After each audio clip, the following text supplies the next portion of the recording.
नमस्ते। बातें खेती की में आप सभी का स्वागत है। आपके साथ मैं हूं तरन्नुम मलिक। दोस्तों, जो बीज आप अपने खेतों में बोने जा रहे हैं उनकी पूरी जानकारी होना आपको बहुत ज़रूरी है। ये बीज कैसे और कितना मुनाफा आपको दिलाएंगे, इन सब पर बात करने के लिए हमारे साथ हमारे स्टूडियो में मौजूद हैं बीज प्रजनन के विशेषज्ञ हैं डॉक्टर सतीश चंद्र।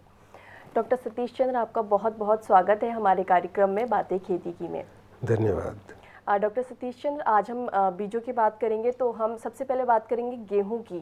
गेहूं के जो बीज होते हैं ये इनकी सबसे अच्छी किस्म कौन सी है और क्या अलग अलग एरिया के हिसाब से भी इन बीजों का चयन किया जाता है? जी हाँ, आपने बिल्कुल सही सवाल पूछा।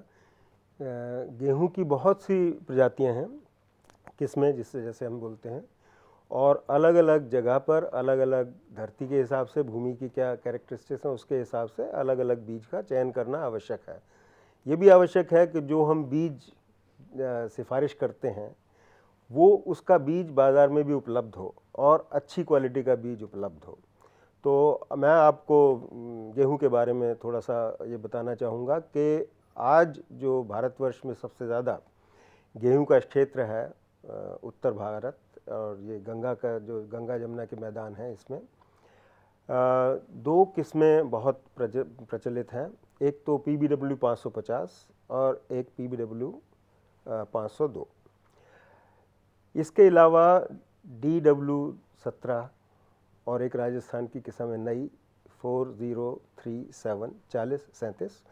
ये किस्में जो हैं इनका बीज भी उपलब्ध है, अच्छी भी हैं और इस इलाकों के लिए ये बहुत अच्छी हैं। लेकिन पिछले कुछ दिनों में चिंता का विषय ये रहा है कि PBW 550 है जैसे, ये तकरीबन भारतवर्ष के इन मैदानी इलाकों में 70% यही एक किस्म उगाई जा रही है। उसमें ख़तरा ये होता है कि अगर कोई बीमारी आ जाए, कोई कीटाणु ऐसा आ जाए जो इसको बर्बाद कर सकता है, ख़राब कर सकता है, तो सारा का सारा एरिया एक साथ ख़राब होगा और गेहूं की पैदावार पर बहुत बुरा असर पड़ सकता है। तो इसलिए हम कोशिश ये करते हैं कि लोग अलग अलग किस्म के बोएं। हमारे पास बहुत सारा क्षेत्र एक ही वैरायटी का ना हो, बीच बीच में दूसरी किस्में आएंगी तो हमें बीमारियों से जूझने में आसानी रहेगी। ये तो हुआ मैदानी इलाकों का। अब जैसे आपने बताया कि अलग अलग जगह, जैसे हमारे पहाड़ी क्षेत्र हैं, तो हमारा एक Indian council of agriculture research का जो अनुसंधान केंद्र है अल्मोड़ा में, उनकी विवेकानंद के नाम से VL 802 और 804 किस्में हैं। ये पहाड़ी इलाकों के लिए बहुत अच्छी मानी गई हैं। और जो इलाका गंगा जमुना मैदानी से नीचे की तरफ जा रहा है, जैसे विंध्याचल के पास पहुंच जाए, मध्य प्रदेश में पहुंच जाएं, तो वहाँ पर ग्वालियर नाम की किस्में 322 366 ये किस्में बहुत अच्छी हो सकती हैं। और हम जब नीचे जाते हैं तो ऐसा इलाका आता है जहाँ पर मोटे दाने वाली और सूजी के लिए या सेमोलिना के लिए वैरायटीज़ उगाई जाती हैं। और उसमें जो किस्में हैं वो वैसे हैं तो पंजाब की निकाली हुई 291 और 912, लेकिन ये किस्में बहुत अच्छी हैं। इन ड्यूरम वीट्स कहलाती हैं ये, और इनका दाना बहुत अच्छा है, इनकी सूजी बहुत अच्छी बनती है, सेमोलिना बहुत अच्छा बनता है। और भी अगर हम थोड़ा नीचे जाएं कर्नाटका की तरफ या आंध्र प्रदेश की तरफ, तो वहाँ पर HI नाम की किस्में चलती हैं। एक है 8498 8498 और दूसरी है 8663 86 63। ये भी ड्यूरम वीट्स हैं जो हो सकती हैं। और अगर हम तमिलनाडु की तरफ चल, जहाँ नीलगिरी और पहाड़ी इलाके जो तमिलनाडु के हैं, वहाँ पर US 415 है और एक 1006 नंबर की किस्म है। तो ये सारी किस्में ऐसी हैं जो इनको हम हार्ड वीट बोलते हैं, लेकिन ये सारा उस इलाके में कुछ कम अवधि की और कुछ मोटे दाने की किस्में चाहिए, इसलिए ये वहाँ पर सही है। तो इस तरह से अलग अलग, अब जैसे बिहार में चल जाएँ तो वहाँ पे CBW 38 है। तो इस किस्म की चीज़ें जो हैं ये 2824 है, HD 2824, ये किस्में पूर्वी क्षेत्रों के लिए, बिहार के लिए अच्छी हैं। आमतौर पर जो हम बीज लगाते हैं वो सिर्फ एक ही किस्म का लगाते हैं पूरे एक खेत में। क्या ऐसा हो सकता है कि हम कई किस्में एक साथ लगा सकते हैं, या फिर अगर लगा लिया तो उसका क्या नुकसान हो जाएगा? हाँ, आपने बड़ा अच्छा सवाल किया। ये किसी किसी जगह ऐसा होता है। अब जैसे हमारी 90% जो गेहूं की फसल है वो ऐसे इलाके में होती है जहाँ पर पानी के साधन उपलब्ध हैं या पानी फसल के लिए काफ़ी है।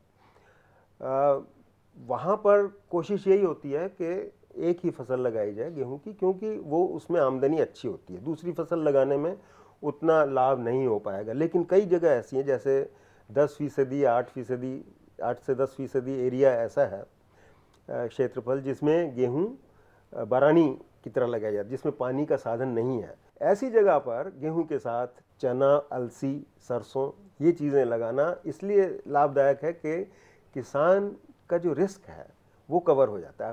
ये तो गेहूं के साथ जो हम दूसरी फसल लगा सकते हैं वो बात हो गई, लेकिन मैं जानना चाहती हूँ कि अगर गेहूं की ही कई किस्म एक साथ लगा दी जाए तो उसका कोई क्या असर होगा? ये और भी अच्छा सवाल है, क्योंकि ये इस पर बहुत तजर्बे हुए, इस पर बहुत एक्सपेरिमेंट करके कोशिश की गई है। उसमें आमतौर पर कोई हमें एडवांटेज, कोई लाभ प्राप्त नहीं हुआ है। पैदावार बढ़ी नहीं है, अगर घटी नहीं है तो बढ़ी भी नहीं है। लेकिन उसका एक बड़ा भारी नुकसान ये है कि आमतौर पर दाने की जो प्रकृति है वो अलग अलग होती है। बौने किस्म का दाना और किस्म का है, लंबी किस्म का दाना और किस्म का है। तो जब हम गेहूं निकालते हैं तो उसमें दानों की यूनिफॉर्मिटी नहीं रहती, एक से नहीं लगना रहते, और उसमें फिर बाद में हमारे को ग्रेडिंग करनी पड़ती है, या बाजार में लेकर जाते हैं तो भाव कम मिलता है। आपने एक बात कही थी कि किसान जहाँ से भी बीज खरीदे वो प्रमाणित हो, तो इस बात का किसानों को कैसे पता चलेगा कि जो हम बीज खरीद रहे हैं वो अच्छे ही बीज हैं, वो अच्छी फसल देंगे, मुनाफा अच्छा होगा? देखिए, बाज़ार में आजकल बहुत किस्म के बीज जो बेचने वाले हैं वो हैं, और हमने ये देखा है कि बीज में बहुत ज़्यादा मिलावट करने वाले लोग भी हैं, और बहुत से लोग ऐसे हैं जो नई किस्म का अपना नाम दे देते हैं और एक आध साल वहाँ पर बोते बेच देते हैं, और उसके बाद जब उस कंपनी का नाम ढूंढो तो पता लगता है कि ऐसी कंपनी कोई है ही नहीं। गेहूँ वगैरह में तो इतनी आसानी है कि हर स्टेट का, हर प्रदेश का अपना एक बीज बनाने की कंपनी है। जैसे मध्य प्रदेश की अपनी बीज बनाने की कंपनी है, महाराष्ट्र की अपनी है, तो हर प्रदेश की अपनी एक बीज की कंपनी होती है। महाबीज जैसे महाराष्ट्र का है, एक नेशनल लेवल पर भी है नेशनल सीड्स कॉरपोरेशन, और सारे किसान इसके बारे में जानते हैं। Haryana seed corporation, Andhra Pradesh seed corporation, इन लोगों के पास से अगर बीज लेंगे तो ये बीज आमतौर पे अच्छा रहेगा। नई कंपनी का बीज अगर लें भी तो थोड़ी मात्रा में लें उसको, जब वो बिल्कुल उनको तसल्ली हो जाए कि हाँ ये अच्छा बीज है, तब अगली बार उसको बढ़ाएं। एकदम किसी नई कंपनी पर भरोसा करके बहुत ज़्यादा अपना एरिया उसको ना दें तो उनकी बचत हो सकती है। अच्छा, ये जो बीज है ये कितने समय बाद बदल देने चाहिए? आमतौर पे हमारी सिफारिश ये है कि एक किसान जब बीज उगाता है और उसकी पैदावार में से अगले साल के लिए बीज रख लेता है, तो ऐसा बीज एक बार रखना या 2 बार रखना ये तो ठीक है, लेकिन हर तीसरे साल बदलना इसलिए आवश्यक है क्योंकि जब हम खेत में उगाते हैं तो उसमें दूसरे बीज भी मिल सकते हैं, या प्राकृतिक रूप से उसमें जो बीज है उसकी क्वालिटी में फ़र्क आता जाता है, और उस फ़र्क से बचने के लिए हमें उसी धारा से बीज खरीदना चाहिए जिसमें कि उसकी प्योरिटी वगैरह को मेंटेन किया गया। 3 साल बाद चेंज करना ज़रूरी है। आमतौर पे किसान ऐसा नहीं कर रहे हैं, लेकिन मैं किसानों को सलाह दूंगा कि हर 3 साल के बाद आप ऐसी फसलों का बीज जो आप रख के अगले साल बोते हैं ज़रूर करें। डॉक्टर सतीश, जो नए बीज हैं वो उन्हें बनाने में कितना टाइम लगता है और ये किसानों तक कैसे पहुंच सकते हैं, उन तक पहुंचने में से कितना टाइम लगता है? ये बीज जो हैं ये एक तरह का रिसर्च का काम है, नए बीज बनाना।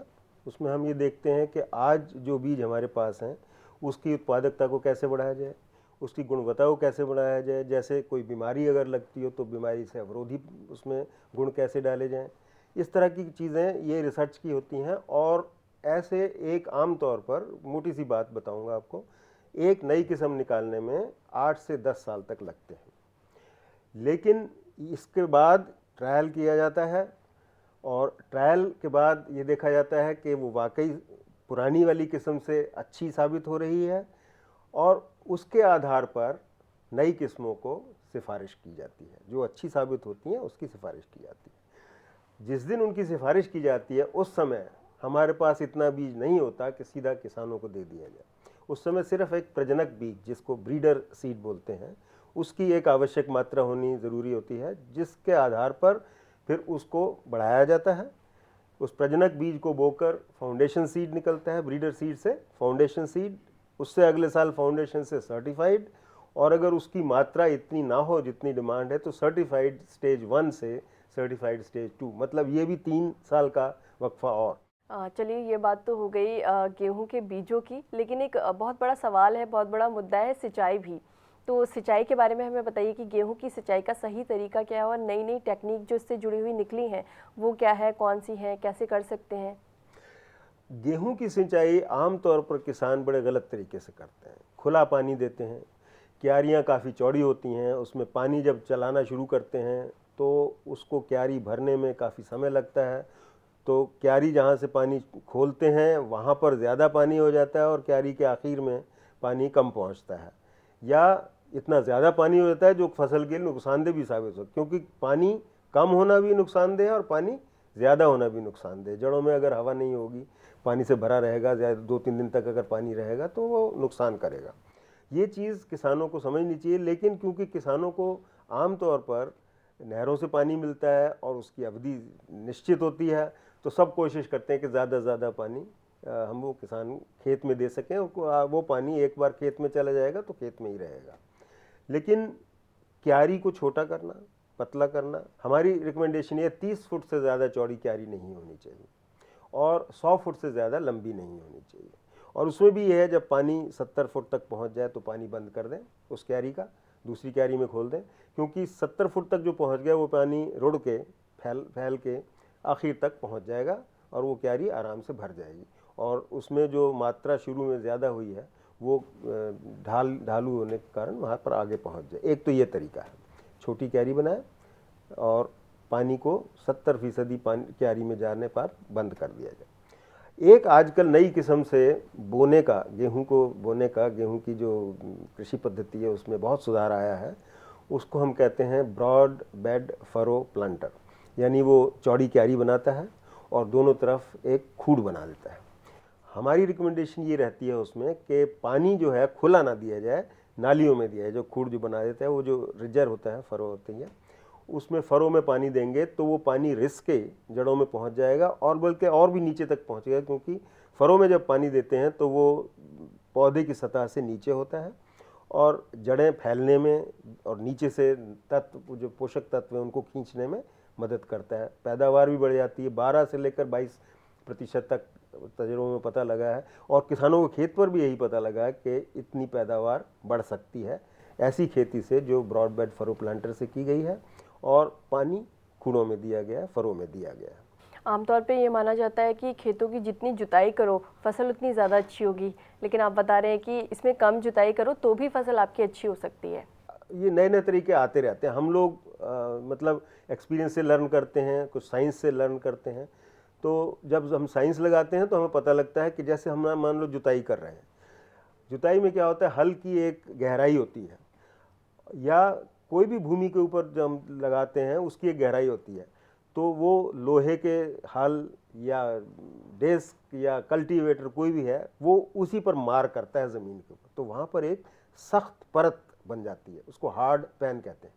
तो आमतौर पर क्या होता है, जैसे बारिश हुई, अब वो पानी जितना खेत सोख सकता है वो बस हार्ड पैन या उस सख्त परत तक ही सोख सकता है, उसके बाद जो पानी है वो बह जाता है।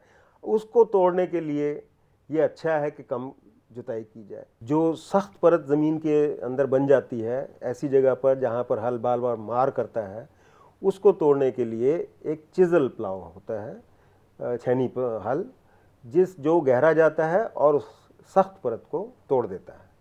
तो उस हल का भी इस्तेमाल कर सकते हैं हम, और उससे क्या होता है कि पानी ज़्यादा जज्ब हो सकता है ज़मीन में। और लेकिन फिर वही बात होगी कि उसकी भी अपनी गहराई होती है, दूसरी सख्त परत ना बन जाए। इसलिए कोशिश ये होती है कि कम से कम जुताई में हम अधिक से अधिक पैदावार लें, उससे भूमि की जो उर्वरा शक्ति है वो भी अच्छी रहती है। गेहूं से जुड़ी एक कहावत है जो कि छत्तीसगढ़ में बहुत ज़्यादा पॉपुलर है, इसके बारे में मैं थोड़ा सा आपसे जानना चाहती हूँ। ये कहावत कुछ ऐसी है कि गेहूं माँ बोए राई, अपनी जात में करे सगाई। तो इसका थोड़ा सा मुझे बता दीजिए कि इसके पीछे जो सोच है वो क्या है। देखिए, कहावतें हमारी बड़ी पुरानी होती हैं और ये उस समय का जो सोशो इकोनॉमिक स्ट्रक्चर है जो उसको रिप्रेजेंट करती हैं। ये आजकल आधुनिक युग में ये कहावत शायद नहीं बन पाएगी। ये उस समय की बात है जब भारत में सारी खेती वर्षा पर आधारित थी। अब छत्तीसगढ़ में दो बार वर्षा का सीज़न होता है। एक तो वो मानसून जो हम सब उत्तर में रहने वाले लोग जानते हैं, जैसे जून से सितंबर अक्टूबर तक का। एक जब ये मानसून वापस जा रही होती है तो अक्टूबर से दिसंबर तक बारिश होती है। अब जैसे तमिलनाडु है, केरला है, इन सब जगह पर उस वक्त बारिश खूब होती है। छत्तीसगढ़ भी उस एरिया, उस जोन में पड़ता है जहाँ पर के ये बारिश जब वापस जा रही होती है मानसून, तो उस वक्त बारिशें होती हैं। तो उस समय जब गेहूं की खेती होती थी तो बरसात में कितनी बारिश होगी इसका कोई अंदाज़ नहीं था। तो लोगों को ये धारणा थी कि अगर गेहूं के साथ राई बोएंगे तो कम से कम अगर बारिश ठीक हुई तो दोनों फसलें अच्छी हो जाएंगी, और बारिश नहीं हुई तो कम से कम राई से तो कुछ ना कुछ मिलेगा ही। और दूसरी बात जो है, जात माँ करी सगाई, तो उसमें मैं तो एक प्रजनन का आदमी हूँ, जेनेटिक्स अंग्रेजी में जिसको बोलते हैं। तो जेनेटिक प्रिंसिपल्स के हिसाब से हमारा जो, जैसे आपने पूछा था कि बीज कितने दिन के बाद बदल देना चाहिए, वो इस वजह से कि अगर हम उसी बीज को या उसी आधार को रखेंगे अपने पास तो उसमें डिटीरियोरेशन होता है, उसकी कमज़ोरी आती है उसमें। तो जात में करी सगाई एक ऐसी ही चीज़ है कि अगर वो सिर्फ जात में ही करते रहेंगे तो वो कमज़ोरी रहेगी। हम लोग आजकल हाइब्रिड्स की बात करते हैं और दूसरी चीज़ों की जो बात करते हैं, जो हम जानकारी ले रखते हैं वो ये है कि जेनेटिक फ्लो मेंटेन रखना चाहिए हमारे पास, जो अंतर्मुखी नहीं होना चाहिए, खुला होना चाहिए, ताकि हमारा जो प्रजनन आधार है वो बना रहे। चलिए, उम्मीद है जो हमारे किसान दोस्त हैं वो हमने यहाँ पे ये कहावत क्यों इस्तेमाल करी और क्यों इसके बारे में बताया वो समझ गए होंगे शायद। चलिए, अब कहावत से वापस आ जाते हैं। हम बात कर रहे थे गेहूं के बीजों की सिंचाई की, तो हमने बात कर ली है, लेकिन एक चीज़ हमारी रह गई है बीज के बारे में। हम विदेशी बीज जो गेहूं के हैं वो कौन से अच्छे हैं जो भारत में इस्तेमाल हो रहे हैं? कोई भी देश दूसरे देश से अगर बीज मंगवाता है तो उसके ऊपर एक संहिता लगती है, जिसमें कि पहले तो ये देखा जाता है कि उसके साथ कोई और बीमारी या और कोई जीवधारी ऐसे तो नहीं आ रहे हैं जो हमारे देश में आकर कुछ नुकसान पहुंचा देंगे।